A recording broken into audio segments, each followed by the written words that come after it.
This video was brought to you by Xfinity. CelebrateBlackTV.com. Xfinity, the future of awesome. Right. This is that year when he was growing some, saying, you know, I got something special to say, and I saw in your particular type of playing, oops, could have very well been you playing at those parts, and I wondered how long you've been playing these riffs before.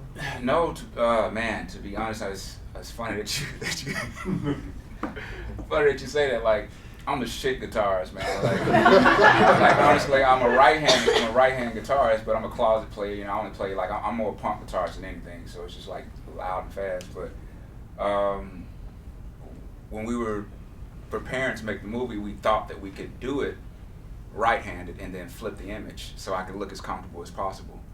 But it would be way too expensive to shoot that way, so we had to decide to go, you know, with the left-handed gig, and I was really not confident in it at all. And I remember having a conversation on the phone, I think a couple of days before we left to go to Ireland. It was about 2 days before we were going to start shooting. And I was just like, man, I'm not sure if I can do this or whatever.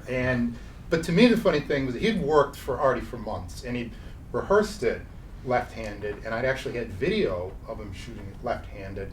So I had this high degree of confidence, and I think a lot of that goes back to if Andre was going to do it, you know, you have to be one of the best guitarists in the world to pick it out. That was his desire all the way through. But I will just say, in doing it, what we did early on, we had Andrew Rollins, who was Andre's guitar coach, who's phenomenal in his own right, and we just picked sections of the song and kind of storyboarded early about, okay, this is the first time we see it, so we're going to take this section and that section and not try to emulate it over the entire song and really break it down and do these parts. And as you say, it was just repetition, and then getting the part where Andre could take his own charisma as a performer, someone who's been on stage his entire life, and put it into it. It was one of those things that we went back and forth, and rightly so, in that 11th hour, it was like, hey, is this... Because once we went down that road, we were committed. Right. It was about the framing, about flipping the frames, about CGI. There are other films I know where they've done, for example, with piano and you CGI it in. We didn't have that kind of money. I really believe that in the end, doing it live, and this not just about this. There are other projects I'm working on where there's just, if you do it that way, everybody's forced to do it right the first time, and not say, okay, we'll get it later in post. But in the end, it was Andre's call, and he made the call, and he did it. I mean, there's just no two ways about it. And just to say another thing about the left-hand thing, Jimi, and I think any guitarist would agree, Jimi is probably the most comfortable-looking guitarist in the world. Like, most guitarists, even if they're great, they look like they're doing a task, like they're working, you know. But Jimi never looked like he was working. You know, always looked like it was like his extra hand. So, you know, I guess the confidence that I didn't have in doing it left-handed was, okay, I'm actually doing something that my motor skills are not used to doing, and I have to look like I've been doing it all my life, and I have to look like Jimi Hendrix. It's kind of like, the confidence was just gone. And if you know, I mean, left-handed anything is just horrible. I mean, I don't mean to be vulgar, but it's like if you masturbated with your right hand all your life and then you have to switch it up. It's like, it's just not... Try it when you get home. It's totally opposite. It's like, it just throws you off. So John, he gave me, he said, well, the way we will shoot it, you will be okay. So I say about the project is that I asked Andre to do just two things. He had to turn water into wine, and he had to do it with his left hand. And if he could do that, we would have a film. Yeah, no pressure. Somehow managed to actually pull it off. Damien, blackfilm.com. Andre, tell me something when you was doing your research on Hendrix, something you found out that surprised you, something that you just had no idea about.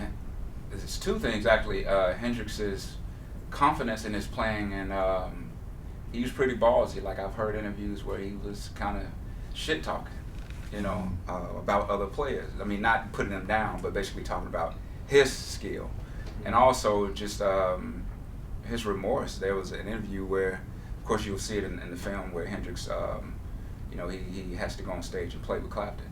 Later on, there's an interview where Hendrix says, "Oh man, I hate that actually happened," you know, because he said, "I love Clapton and I really love his playing, and I would love to play with Clapton every day." He said, but I knew at that point it came down to a me or him. And I knew walking to the stage I would have to burn him to make it. And so in the interview he's like, oh, I feel so bad about it, but I had to do it. So, you know, you get to see that he's human too. He's like, oh man, I didn't want to do that. And there's another great thing, I think kids should hear this one too. Hendrix, everybody knows, especially young people, they know him as this drug addict kind of guy. But there's an interview where Hendrix says, I know now, he said, I used to think that I was built to take all these drugs, that I was made to do this. And he said, I know now that I've taken entirely too many drugs. And he said it, so I don't know. You know, it's just another side of somebody that you think is just high all the time and don't give a fuck, you know. Yuki from Cut. Can you talk about working with Imogen and Haiti? It was the greatest, and I think we spoke to this earlier. I think the best directed decision was to put that time in before we actually started shooting, because we actually got to spend time and go on basically like dates and chill out moments. So I got to know these women. It was actually the best job in the world. You kind of get to go out with these two women, and they're fine with it. You know, it's cool. But yeah, we had dinners, breakfasts, lunch. We just kind of kicked it around the city. No, but see, I don't want to get caught up in those kind of labels, though. You know, I don't want it to be okay. Well, oh, he's playing blues, or he's playing like R&B or soul or whatever, all that kind of stuff. Those cages, man. I'm not saying that it has to be. It's not about style. You know, I want my music to go inside the soul of a person.